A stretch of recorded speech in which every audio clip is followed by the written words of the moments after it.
A magnitude, 4. 2 earthquakes shouldn't be news. Most people in Southern California don't even wake up for something that small. A dish rattles, a dog barks, and life moves on. So why has this particular 4? 2 got working seismologists refreshing their monitors. Location, not magnitude, location. This quake struck at almost the exact spot where 2 of the most dangerous fault lines on the continent physically cross paths, the San Andreas Fault and the Garlock Fault.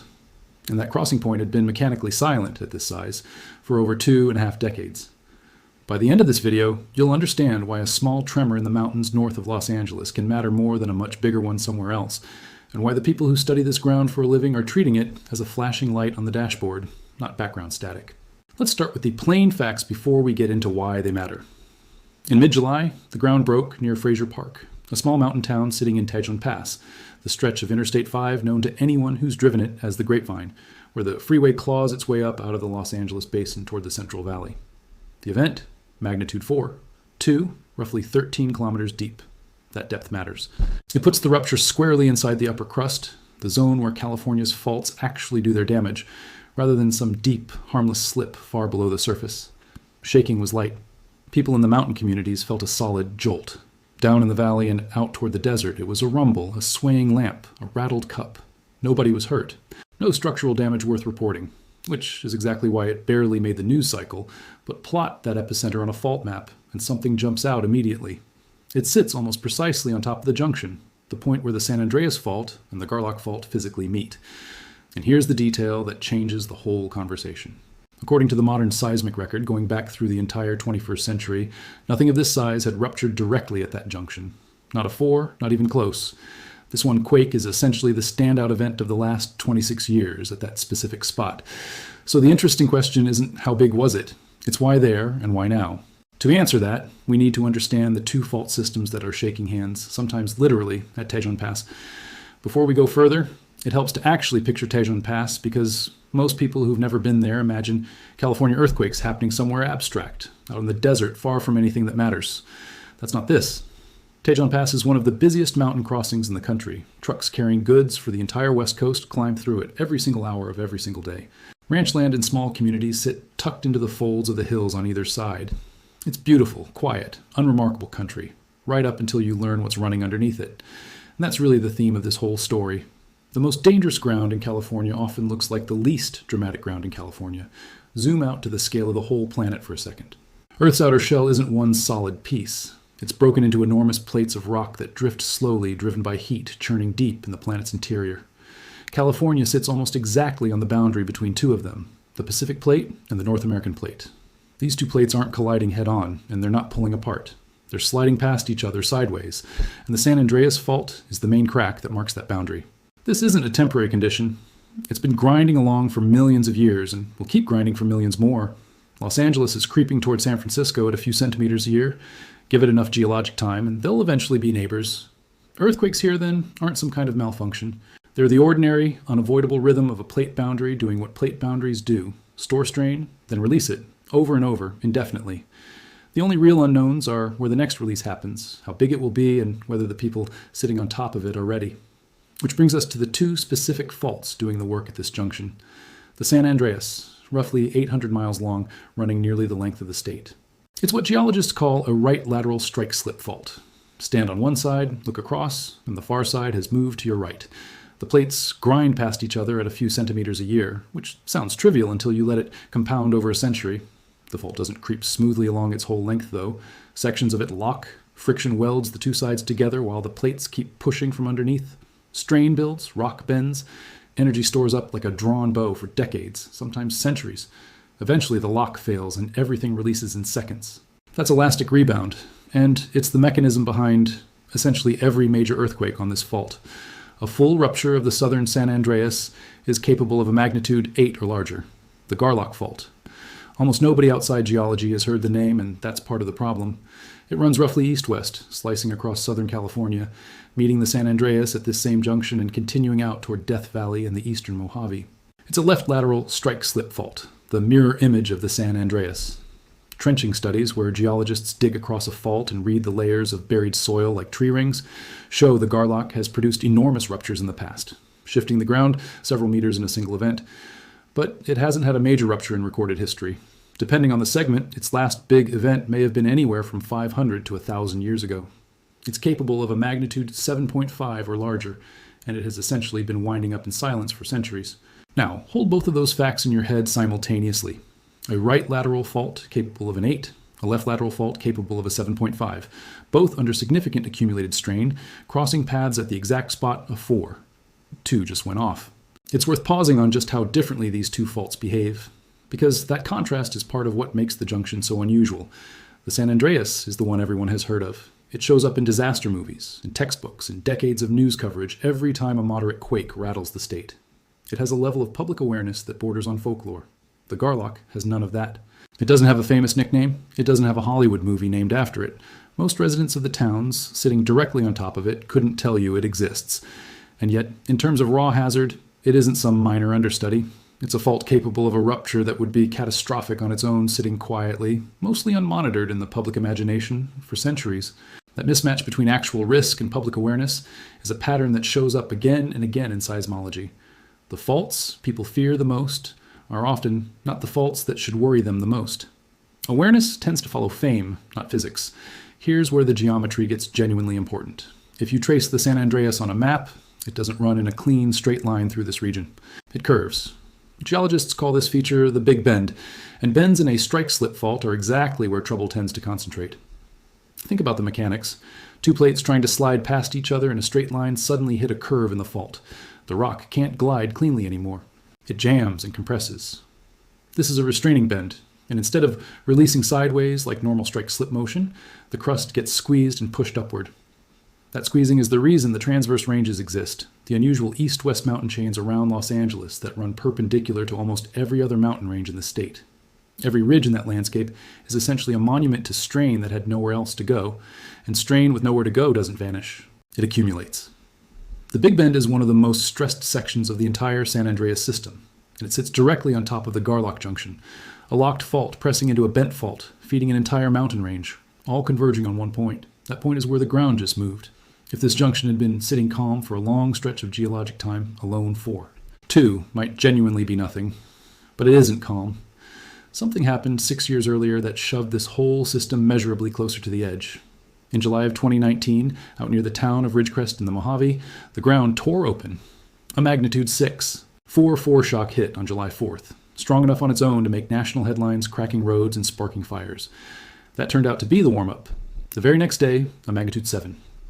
1 struck, the strongest earthquake to hit California in more than 2 decades. It buckled highways, split the desert floor, and left surface ruptures visible from orbit. Afterward, seismologists modeled what that rupture did to the surrounding fault network. When a large earthquake happens, it doesn't just release energy locally, it redistributes stress across the region. The crust is one connected system. When a large block of it lurches, it pushes and pulls on its neighbors, loading some faults while relieving others. This is called Coulomb stress transfer, and it's one of the more important concepts in modern earthquake forecasting. The calculations were striking. Ridgecrest appears to have increased stress on the Garlock Fault by somewhere around 30% on a fault that was already locked after centuries of accumulated strain. This wasn't just theoretical. In the months following Ridgecrest, satellite geodesy actually detected the Garlock beginning to creep real, measurable, slow movement along tens of kilometers of a fault that had shown almost nothing in the modern instrumental record. The fault physically responded. Now, years later, a 4. 2 fires off at the far western end of that same loaded system, right where it meets the San Andreas. That could be coincidence. It's worth being honest that it might be, but it's the kind of coincidence that earns a second look. It's fair to ask how anyone actually measures something like 30% more stress, or catches a fault creeping in near real time. California runs one of the densest earthquake monitoring networks on the planet. Thousands of seismometers are embedded in the crust, sensitive enough to register a distant truck or a tremor from the other side of the world, and they triangulate the location, depth, and size of every earthquake within seconds. Layered on top of that is a dense grid of GPS stations bolted into bedrock, precise to the millimeter, tracking how the ground physically bends and stretches over time. And there's INSAR, radar satellites, that bounce signals off the surface on repeat passes, building maps of how the entire landscape deforms, centimeter by centimeter. So when scientists say the Garlock crept after Ridgecrest, that's not a guess, it's something instruments physically recorded. That same network is how we know this junction has been quiet for 26 years, and it's how any acceleration would be caught early if it happens. The challenge was never detecting earthquakes. The challenge is that the Earth doesn't announce the big ones ahead of time. It's worth appreciating how recent all of this monitoring capability actually is. Even 40 years ago, scientists studying the San Andreas were working with a fraction of the data available today. They had scattered seismometers, hand-surveyed benchmarks, and long gaps between measurements. A fault could creep for years, and nobody would know until someone happened to resurvey the same stretch of ground. Today, the same region is watched almost continuously from the surface and from orbit. That shift matters because it means a subtle signal, like a fault beginning to creep after a distant earthquake, that would have gone completely unnoticed a few decades ago now, shows up clearly in the data within weeks. We are, in a very real sense, watching this system with better eyes than any generation before us has had. That's not a guarantee of prediction. It's a guarantee of better information, which is its own kind of progress. To understand why this spot carries so much weight, look at its history, and it's a genuinely heavy history. On January 9, 1857, the southern San Andreas ruptured in what's now called the Fort Tejon earthquake, magnitude 7.9, tearing the surface for well over 200 miles. Shaking reportedly lasted 1 to 3 minutes. Contemporary accounts describe the ground moving in visible waves, rivers thrown out of their banks, fish left stranded on dry ground. Along the fault, the two sides slipped past each other by as much as 9 meters, a displacement still visible today at a site called Wallace Creek, where a stream channel was violently offset and frozen in the landscape. That epicentral region sits right at this same big bend, this same junction. It's the last full rupture of this section of the San Andreas, over 160 years ago. And trenching studies suggest this stretch tends to rupture roughly every 100 to 200 years. We are deep inside that window, not just due, arguably running late. In December of 1812, a major sequence struck the region, including a shock strong enough to collapse the church at Mission San Juan Capistrano during services, killing dozens. In sparsely populated Spanish-era California, that was a catastrophe, and a reminder these faults have killed within the living memory of structures that still stand.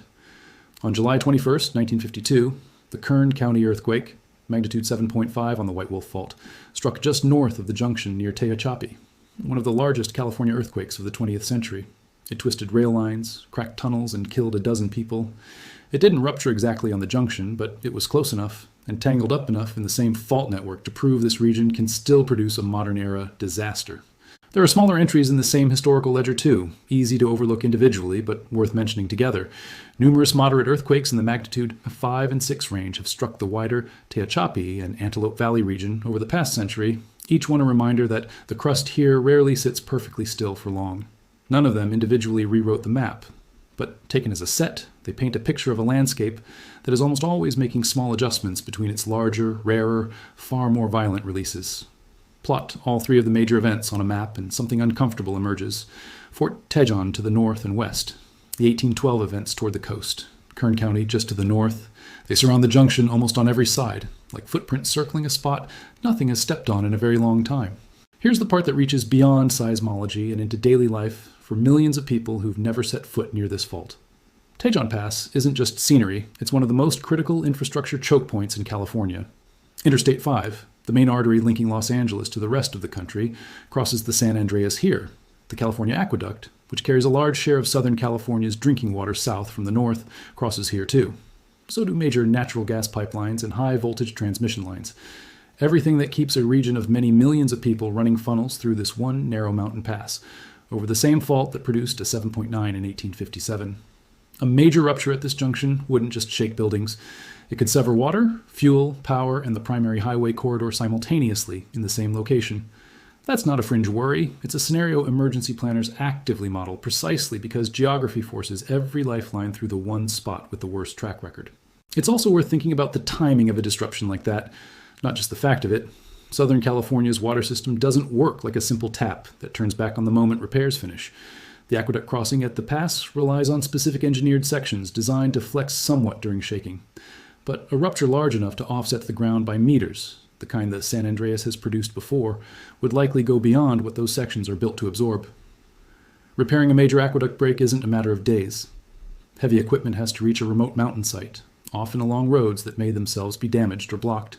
Similar logic applies to the buried gas and fuel lines and the transmission towers marching up through the pass. None of these systems were designed with a single point of total failure in mind, and yet the topography of the region has effectively created one anyway, simply because the mountains only offer so many practical corridors for infrastructure to cross. Let's get slightly technical, because the character of this earthquake tells its own story. Seismologists don't just measure magnitude, they calculate the focal mechanism, the geometry of how the rock actually slipped, often visualized as a beach ball diagram of shaded and unshaded quadrants. For this event, the mechanism came back as predominantly strike slip, with a secondary component of extension, meaning some of the motion involved the crust pulling apart slightly, not just sliding horizontally. Because the San Andreas is right lateral and the Garlock is left lateral, mechanical opposites, and because this quake sits almost exactly on their intersection, the slip direction alone can't cleanly assign it to one fault or the other. But that extensional component is a useful clue. It suggests the crust at the junction is being worked from more than one direction simultaneously, consistent with a locked left lateral fault pressing into a bent right lateral one. It's also worth grounding the numbers. The magnitude scale is logarithmic. Each whole step up represents roughly 32 times more energy. So this 4.2 isn't marginally bigger than a 3, it's many times larger. And a hypothetical 7.5 on the Garlock wouldn't be modestly bigger than this 4.2. It would represent on the order of tens of thousands of times more energy. This 4.2 is a real event, not statistical noise, just a very long way from what these faults are ultimately capable of. When a segment that's been quiet for a generation produces its largest tremor of the century, right at the most mechanically loaded point in the system, seismologists have a term for a long, quiet stretch bracketed by ruptures on either side, a seismic gap. The idea is that a quiet segment surrounded by active neighbors isn't necessarily safe. It may simply be storing the energy the neighbors already released. This is the part where credibility matters more than drama, so let's be straight about it. Does a 4.2 mean a major earthquake is imminent? No, and anyone claiming certainty either way is overselling it. The real statistic, only a small fraction of earthquakes, roughly in the 5 to 10% range, turn out to have been foreshocks to something larger. The overwhelming majority release their energy and the fault goes quiet again. And critically, a foreshock and an ordinary small earthquake are indistinguishable in the moment. We only identify foreshocks retroactively after the larger event happens. So this isn't claiming the 4.2 is a foreshock, because nobody can know that yet. What can be said, honestly, is that a small earthquake landing on a critical loaded stress point earns more scrutiny than its magnitude alone would justify, and that's true regardless of what happens next. It helps to understand why foreshock identification is so difficult in the first place. A small earthquake produces seismic waves that look, on an instrument, essentially like any other small earthquake of the same size and depth. There's no distinct signature that says more is coming. The only way researchers have ever been able to calculate the 5 to 10% statistic is by looking backward at large historical catalogs, finding every earthquake above a certain size, and checking how often a smaller quake had occurred nearby in the days or weeks before it. That's a statistical pattern drawn from thousands of past events, not a predictive tool that can be pointed at any single earthquake and used to forecast its own future. So when a seismologist says a quake raises the odds, what they mean is genuinely narrow and technical. It means that, historically, sequences that start this way are slightly more likely than average to be followed by something larger. It does not mean anyone has identified a ticking clock. Here's what pushes this from an interesting local event to a pattern worth tracking. This junction isn't waking up in isolation. Up near Reno, Nevada, a magnitude 5.7 struck inside the Walker Lane, a broad belt of faults along the eastern Sierra Nevada that's increasingly thought to be absorbing a growing share of the Pacific North American plate motion. When the Walker Lane moves, it changes the stress picture for the entire system to its west. In Northern California, a magnitude 5.6 struck near Willits and Ukiah in Redwood Country, a region with essentially no history of earthquakes that size going back over a century. That epicenter lines up with another major bend in the San Andreas system further north, suggesting new movement in blocks of crust that normally sit still. Off the far north coast, near the Mendocino Triple Junction, where 3 tectonic plates meet and the San Andreas hands off to the Cascadia subduction zone, a magnitude 7 struck in late 2024. Worth noting, just north of that point lies Cascadia itself, a completely different kind of fault system where one plate dives beneath another, capable of a magnitude 9 megaquake with a major tsunami. Its last full rupture was in the year 1700, and it too is considered overdue. Stack these together, Nevada moving, the North Coast moving in unfamiliar ways, and now the Southern Junction producing its largest tremor in a century, and a pattern emerges. From the Mexican border to the Oregon line, the plate boundary appears to be active nearly everywhere at once. Zoom out even further, and there's a documented, if debated, phenomenon where large, distant earthquakes transfer stress across huge distances, sometimes through slow static. Loading? Sometimes through the physical passage of seismic waves nudging far-off faults. The 1992 Landers earthquake, for instance, was observed triggering small tremors as far away as Yellowstone within minutes. Recently, there's been a major deadly earthquake sequence in South America, a magnitude 6 in Baja California, a region with a documented, if inconsistent, link to later activity in Southern California, an unusually strong seismic energy near Cuba and the Gulf. None of this proves direct causation between distant events in this junction, but it establishes the backdrop. This isn't a quiet year for the planet's fault systems, and this 4-2 landed inside that backdrop, not outside it. It's worth being careful with this global framing, because it's easy to slide from the planet has had a lot of large earthquakes lately into implying some hidden global mechanism is driving all of them together, and the honest scientific position stops well short of that. Earthquakes happen constantly, at every scale, all over the planet, simply because plate tectonics never stops. Some years genuinely do produce more large events than others, and researchers still debate how much of that clustering is meaningful physical interaction between distant faults versus ordinary statistical variation in a process that was always going to be somewhat clumpy. What can be said with confidence is narrower and more useful. This particular fault junction in this particular region has a well-documented mechanical reason to be under elevated stress right now, thanks to Ridgecrest, independent of whatever is happening on the other side of the globe. The global picture adds context and caution. It isn't the load-bearing part of the argument. So what does all this actually mean for what comes next? Let's walk through the realistic possibilities without exaggerating any of them. The first scenario is the Garlock surprise. Everyone fears the San Andreas because it's the famous name, but the Garlock is arguably the more overlooked risk, locked centuries overdue, freshly loaded by Ridgecrest, and now showing fresh slip at its western edge. A Garlock rupture could reach 7, 5 or greater, and would hit the Antelope Valley and the high desert hard, and because it's mechanically tied to the San Andreas, it could hand a fresh dose of stress to its neighbor immediately afterward. The second scenario is the classic southern San Andreas rupture. A full rupture of the section that last broke in 1857, capable of an 8 running straight through the Big Bend, past the aqueduct, the freeway, and the pipelines. Emergency planners have modeled this in detail through the USGS shakeout scenario, built around a hypothetical 7-8 rupture. The projected toll, roughly 1,800 deaths, around 50,000 injuries, and close to $200 billion in damage. The model's most sobering finding wasn't structural collapse, it was fire. Hundreds of simultaneous ignitions from broken gas lines, with firefighting water compromised because the aqueduct crossing the fault had been severed at the pass, potentially leaving the region without reliable water for months. The third scenario is a dual rupture. Because these faults are physically joined at the junction, it's mechanically possible, though not the most likely outcome, for a rupture on one to trigger a slip on the other in quick succession. It moves this from theoretical into the category of worth planning for, even if it isn't the leading scenario. And then there's the possibility that the next big one happens somewhere else entirely. Northern California carries its own overdue risk. The Hayward Fault runs directly beneath Oakland and Berkeley, and is considered significantly overdue by its historical rupture cycle. And there's a humbling wildcard, hidden faults nobody has mapped yet. The 2014 Napa earthquake ruptured a fault that wasn't fully recognized as a major hazard until it moved.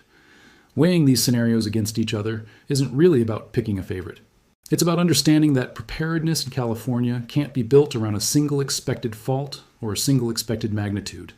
The Garlock scenario and the southern San Andreas scenario would look and feel very different on the ground, hit different communities hardest, and disrupt different pieces of infrastructure first.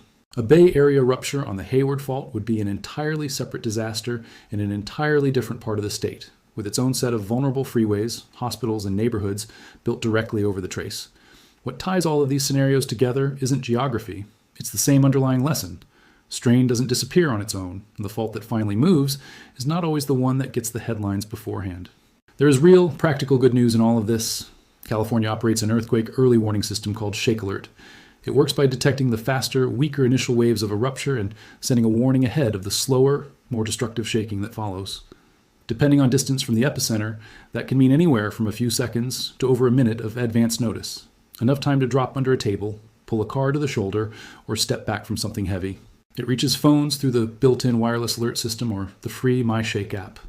When the alert comes, or when the shaking simply starts, the standard advice from every seismologist is the same. Drop, cover, and hold on. Get low, get under something sturdy, and stay there until the shaking stops. Don't run outside.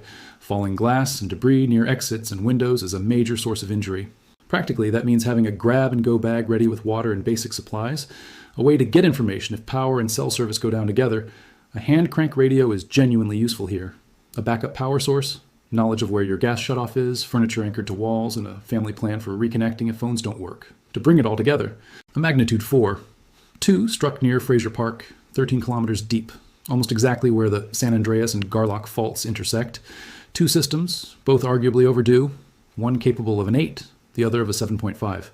That junction sits at the most compressed point of the San Andreas system, the very compression that built the mountains around Los Angeles.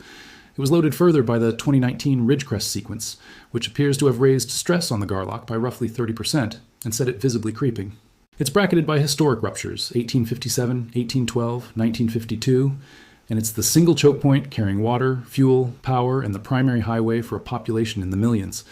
And it just produced its largest instrumentally recorded tremor in over 2 decades. At the same moment, the wider plate boundary from Nevada to the northern coast appears to be stirring. None of that means a major earthquake is imminent.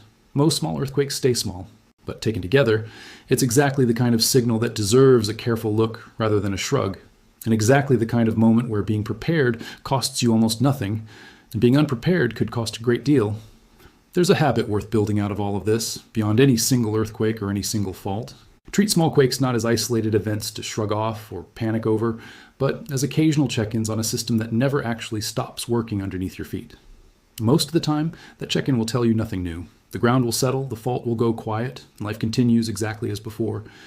But every so often, a small quake lands in exactly the wrong place, at exactly the wrong time, on a fault that has been quietly loading for generations, and it's worth having paid enough attention to recognize the difference. That's really all a story like this one is trying to do. Not predict the future, because nobody honestly can, but make sure that when the ground finally does move in a serious way, it isn't a surprise to the people standing on top of it.